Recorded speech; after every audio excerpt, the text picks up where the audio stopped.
ขอเรียนถามด้วยความเคารพจากภาคประชาชนจากข่าวเมื่อวันที่ 25 ธันวาคม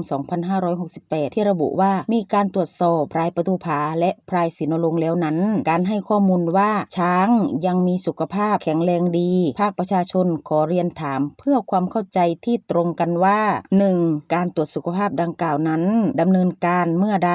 โดยหน่วยงานใดใช้มาตรฐานทางสัตวแพทย์แบบใด